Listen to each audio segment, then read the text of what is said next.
கடந்த வாரம் வியாழன் வெள்ளி மிகப்பெரிய ரேலி நடந்து முடிந்தது. 25,637 க்ளோஸ் ஆச்சு. லைஃப் டைம் ஹை 26,277, கிட்டத்தட்ட ஒரு 600 பாயிண்ட்ஸ் தான் இருக்குது. இந்த ரேலி கண்டினியூவாக தொடர்ந்துச்சுன்னா லைஃப் டைம் ஹையை க்ரியேட் பண்ணி மேலே போயிடும். இது ஒரு ரெசிஸ்டன்ஸ் இல்லாத ஏரியா. ஸோ ஈஸியாக லைஃப் டைம் ஹையை ஹிட் பண்ணிடலாம். ஆனால் அந்த லைஃப் டைம் ஹை மேலே டபுள் டாப் ரெசிஸ்டன்ஸாக இருந்து கீழே தள்ளப்படலாம். வரும் நாட்கள் நமக்கு தெரியும். ரெண்டாவது, ட்ரம்ப்பு அவர் தான் ஹீரோண்டு மறுபடியும் ஆரம்பிச்சிட்டாரு தாரிஃபில். ப்ளஸ் ஈரானுடைய பிரச்சனை, இப்படிலாம் நிறைய இருக்குது. அதெல்லாம் பார்ப்போம் நம்ம. சரி, வியாழன் வெள்ளி எஃப்ஐஸு 2 நாளும் தொடர்ந்து பை பண்ணி மார்க்கெட்டு ஒரு பாசிட்டிவ் சென்டிமெண்ட்டுக்கு கொண்டு போயிருக்காங்க. ப்ளஸ் எஃப்ஐஸு ஜூன் மாதத்தில் பையராகவும் மாறியிருக்காங்க. பேங்க் நிஃப்டி 60,000 நோக்கி மேலே போயிட்டுருக்குன்னு நம்ம புரிஞ்சிக்கலாம். ஏன்டா புதிய லைஃப் டைம் ஹை 57,475, இன்னும் ஒரு 2,500 பாயிண்ட்டு தான் அந்த புதிய மைல்கல் உருவாகிறதுக்கு பேங்க் நிஃப்டிக்கு. ஓகே, அதே மாதிரி ஃப்ளாஷ் நியூஸ், ட்ரம்புடைய நியூஸ் தான், அதெல்லாம் நிறைய பார்ப்பேன். இப்போ குளோபல் மார்க்கெட்டை பொறுத்தவரை யூஎஸ் மார்க்கெட் டோ ஜோன்ஸ் 0.5% அப்பில் இருக்குது இப்போ லைவில். அதே மாதிரி நடந்து முடிஞ்சது S&P 500 0.5% அப்பு, நாஸ்டாக் 0.5% அப்பு. யூரோப் மார்க்கெட் இங்கிலாந்து FTSE 0.25% அப்பு, அதெல்லாம் நடந்து முடிந்தது தான். CSE இட்டாலி 1.25% அப்பு, DAX ஜெர்மனி 1.25% அப்பு. ADR செக் பண்ணும்போது HDFC 0.5% டவுனு ஆஃப்டர் ஹவர்ஸில். அதே மாதிரி ICICI 0.25% டவுனு ஆஃப்டர் ஹவர்ஸில். விப்ரோ நடந்து முடிஞ்சது 1.5% டவுனு. இன்ஃபோசிஸ் 1% அப்பு. இது எல்லாமே நடந்து முடிந்தது தான். ரிலையன்ஸ் ரியாசி 1.5% டவுனு, எல்லாமே நடந்து முடிந்தது. ஆஃப்டர் ஹவர்ஸு HDFC ஒரு 0.5% டவுன் ஆனதும் 0.25% டவுன் ஆனது தான் ICICI. சரி, இதெல்லாம் நம்ம சண்டே கடந்து வந்துட்ருக்கோம். ஸோ டேட்டாஸ் எல்லாமே இந்த மாதிரி தான் நமக்கு தெரிய வரும். கோல்டு பார்க்கும்போது 0.25% மேலும் டவுன் ஆகி 3,267. கோல்டு கொஞ்சம் கொஞ்சமாக இறங்கிட்டுருக்கு. அதாவது குளோபல் டென்ஷன் ஈஸ் ஆகிட்டுருக்கு அப்படி நம்ம புரிஞ்சுக்கலாம். மறுபடியும் ரைஸ் ஆகிட்டு இருக்குது. அந்த நியூஸை தான் நம்ம இப்போ பார்க்க போகிறோம். நான் முன்னாடியே ஸ்டார்டிங்கில் சொன்னேன்ல, மேகமூட்டங்கள் இருக்கிறது அப்படின்னு சொல்லிட்டு. இப்போ மேகமூட்டம்னு சொல்ல முடியாது, லைட்டாக இருட்டிட்டு வருதுன்னு சொல்லுவோம்ல, மழை வர்றதுக்கு லைட்டாக இருட்டுதுன்னு சொல்லி. அந்த மாதிரி லைட்டாக இருட்டுது மறுபடியும்.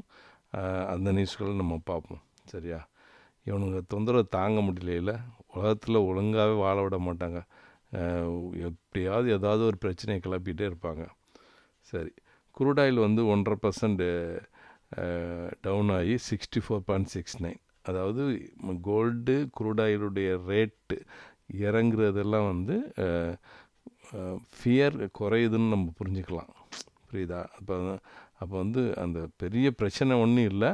அதே நேரத்தில் இவங்க வாயை வச்சுக்கிட்டு சும்மா இருக்க மாட்டாங்கன்னு சொல்லிட்டு மாறி மாறி பேசி பிரச்சனையை உருவாக்கிடக்கூடாது. ரைட்டா? பிட்காயின் 1,08,469, 1,12,000 தான் life time high.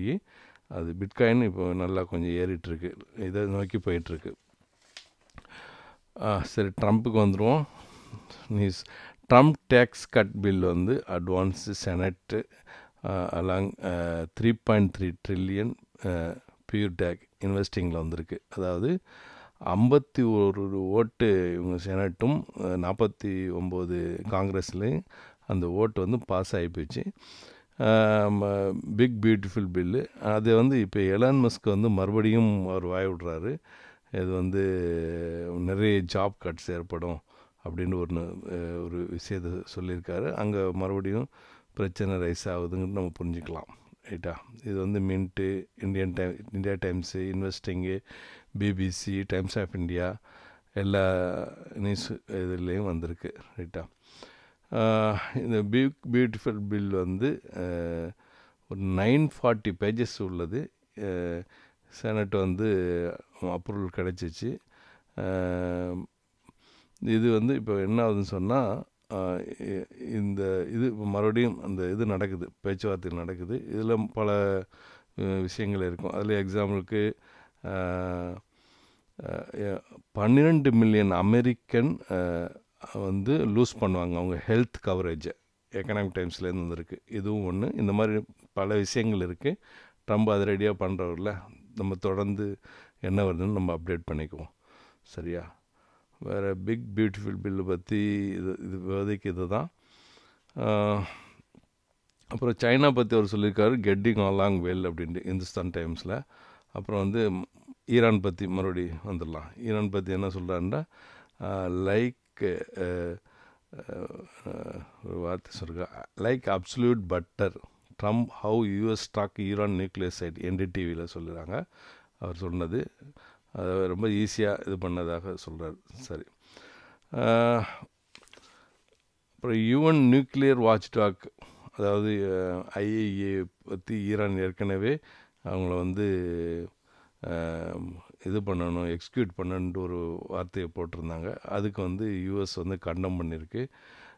Direct is unacceptable அப்படின்னு சொல்லியிருக்காங்க. அந்த வார்த்தை அன்அக்செப்டபுள்னு சொல்லிட்டு மீண்டில் சொல்லியிருக்கா வந்திருக்கிறது. அதே மாதிரி யூஎன் வாட்ச்டாக் அந்த சீஃப் சொல்லியிருக்காரு, Iran could again begin enriching matter of months.